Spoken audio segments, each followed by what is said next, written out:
Un voyage dans le temps. Pour un week-end, ce festival réunit des milliers de nostalgiques d'un passé idéalisé. L'entrée est gratuite pour ceux qui portent ces habits chatoyants. Ce style s'appelle Hanfu, littéralement le vêtement de l'ethnie majoritaire en Chine, les Han. Supprimées pendant la révolution culturelle, les traditions impériales intéressent aujourd'hui une génération avide de renouer avec cet héritage. Il y a un col montant.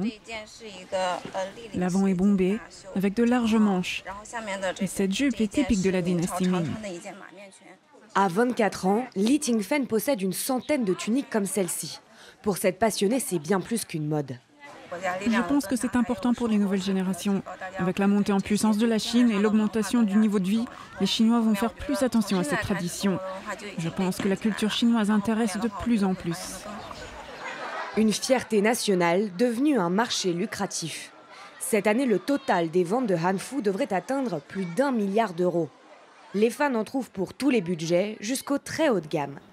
Cette maison de couture propose des pièces uniques comme cette robe de mariée, 5 ans de travail à la main pour 28 000 euros. C'est un manteau floral. Il faut qu'il soit couvert de phénix, de papillons, d'oiseaux et de fleurs. Les règles sont très strictes. Elles nous viennent de nos ancêtres. Liang Haijing, la créatrice, a lancé cette gamme plus abordable autour de 250 euros pièce. En un an, les ventes ont doublé, signe selon elle d'un retour en force du savoir-faire chinois. Pour moi, c'est comme si quelqu'un avait traversé le désert pendant longtemps et qu'il était assoiffé. Il y a une soif culturelle en Chine et la confiance des Chinois en leur propre culture est en train de revenir. Au-delà du Hanfu, le succès du fabriqué en Chine touche tous les biens de consommation courante, vêtements, électroniques ou cosmétiques. Il y a quelques années, l'étiquette Made in China rebutait le consommateur chinois, alors friand de marques luxueuses occidentales. Aujourd'hui, même la jeunesse branchée de Shanghai se met à consommer plus local. Avant, on pensait que les marques étrangères étaient les meilleures. Mais maintenant, les marques chinoises sont de mieux en mieux. Cette tenue est chinoise. Je l'ai achetée sur TikTok à un designer chinois de streetwear. Avant, je n'achetais pas de marque nationale. Je me suis mise aux baskets chinoises quand Nike a été boycotté à cause de certains problèmes.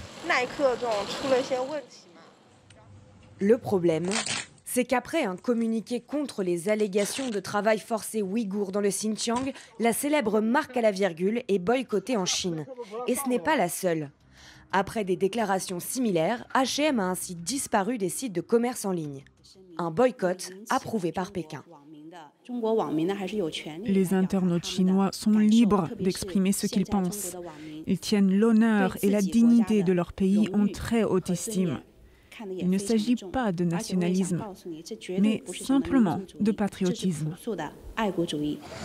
Le shopping devient politique et les marques patriotes ont la cote. Après les inondations meurtrières dans le centre du pays cet été, cette enseigne sportive donne 7 millions d'euros aux victimes. En quelques jours, elle passe alors de quasi inconnue à des boutiques dévalisées aux 4 coins du pays. En Chine, l'essentiel des ventes se fait en ligne. C'est parti! Via des super influenceurs. La star de ces grands-messes commerciales, c'est Li Tiati. Dans ses vidéos en direct, le jeune millionnaire recommande toutes sortes de produits à des dizaines de millions de fans. Son record, 1,5 milliard d'euros de marchandises vendues en seulement 12 heures. Très belle couleur. Surtout des cosmétiques. Une industrie largement dominée par les grands noms du luxe européen. Mais Li Tiati parraine de plus en plus de marques Made in China. Dans la nouvelle formule, il y a de la fleur de lotus. Grâce à lui, la demande explose. 4 ans seulement après son lancement, cette start-up de maquillage s'est déjà hissée au top des ventes sur Internet. Elle emploie environ 1200 personnes aujourd'hui. Ce détail-là, on ne l'avait pas mis dans la première version. Li Yuan est l'un des fondateurs côté design.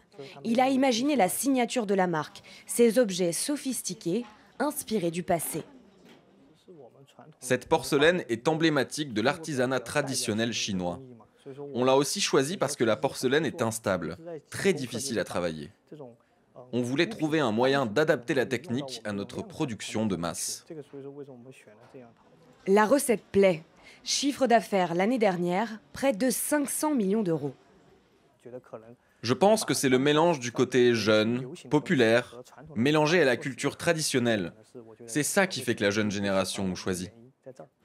Les marques chinoises peuvent compter sur ce désir de consommation patriote. Le 11 novembre dernier, jour de solde monstre en Chine, la demande de produits made in China a été multipliée par 2 par rapport à l'année dernière.